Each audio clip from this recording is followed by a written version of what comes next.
Баршаңызға қайырлы күн. Бүгін сіздермен 100% ұнайтын, ерекше дәмді цезарь салатын жасайтын боламыз.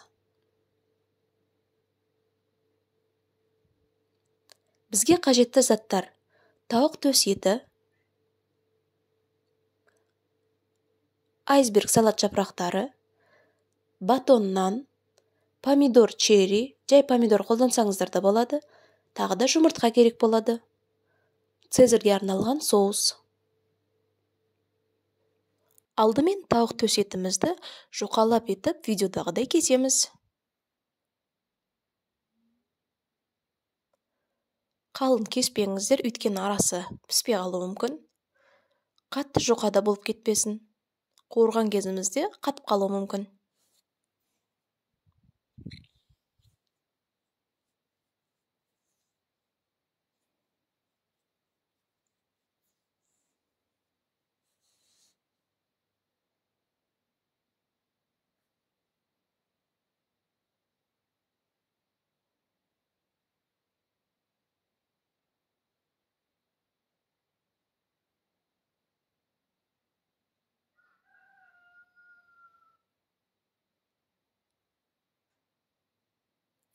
Туралған еттерімізді бір ыдысқа салып, үстінен 2-3 тіс чесногымызды езіп саламыз.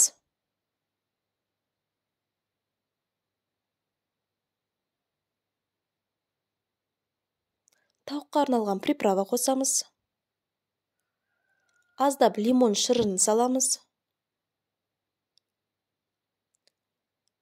Аздап сұйық май құямыз.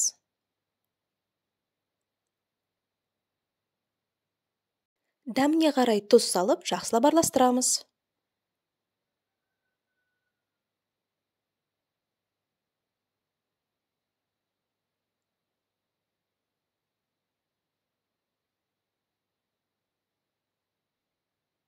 Ыдысымыздың үстін жауып, 20-30 минутқа қойып қоямыз.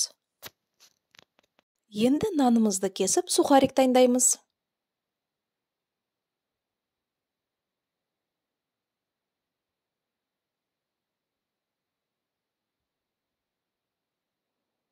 Осылай кішілеу етіп тураймыз. Туралған нандарымызды бір үлкендеу ыдысқа саламыз.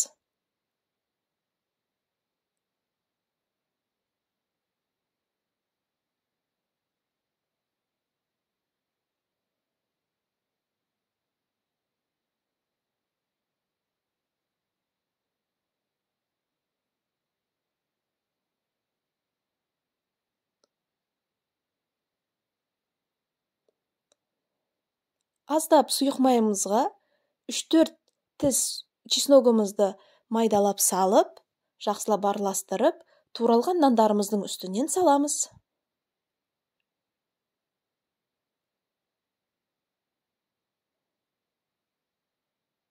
Осылай жақсылап араластырамыз.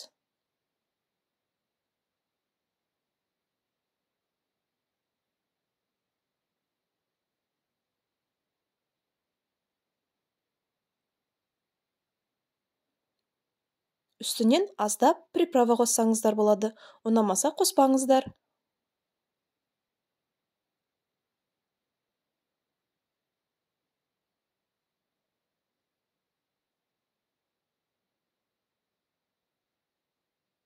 Осылай тағы да жақсылап араластырамыз.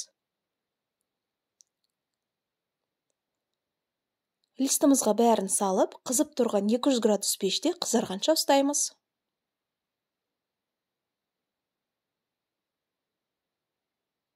Мінеке осылай қызарып піседі, өте дәмді болады. Енді жарты сағат өткен соң тауық төс етімізге бір жұмыртқаны шағып салып, қолымызбен жақсылап араластырамыз.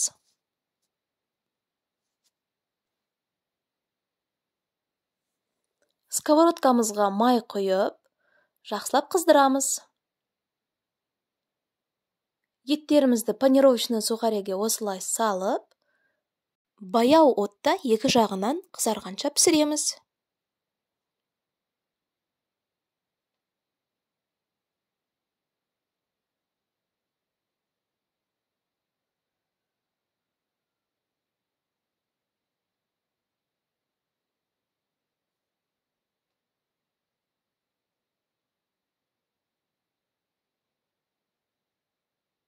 Әрине, тауықтың етін қайнатып пісірсеңіздер де болады, жай духовкаға пісірсеңіздер де болады, бірақ маған осы тәсіл өте қатты ұнайды, өйткені тауықтың еті өте дәмді болып шығады.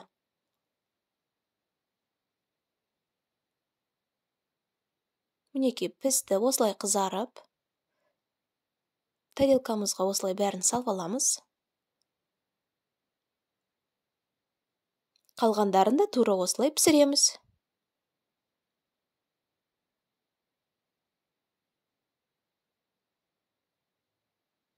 Еттеріміз пісті, енді бұларды кесіп аламыз осылай.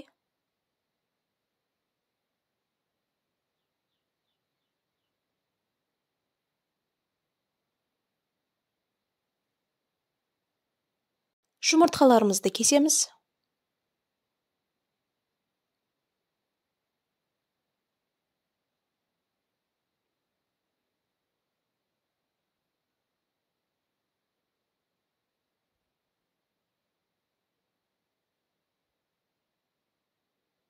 Помидорларымызды екіге бөліп сала береміз. Егер үлкен помидор болса, 3-4 бөлікке бөліп салсаңыздар болады.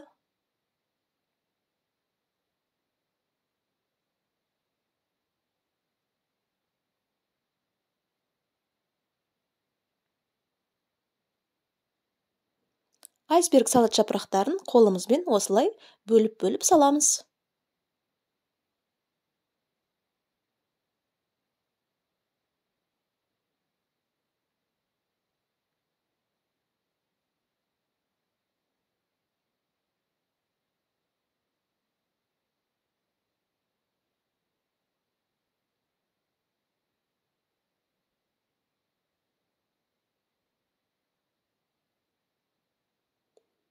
Енді цезарьге арналған соус саламыз. Маған біреу жеткен жоқ, мен тағы да екіншісін салдым. Қасықтың көмегімен жақсылап араластырамыз.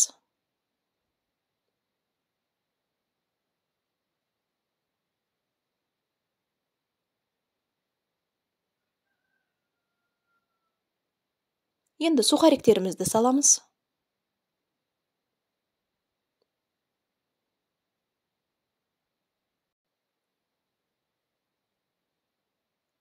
Осылай жақсылап араластырып, тарелкаларымызға саламыз. Үстінен үкіштен өткізіп, сыр қосамыз. Міндетті түрде жасап көріңіздер, өте дәмді салат болып шығады. Баршаңызға ас болсын. Менің каналыма тіркеліп, лайк басып, мені қолдап кетіңіздер. Алда өте қызықты рецепттер өте көп болады. Менімен бірге болыңыздар.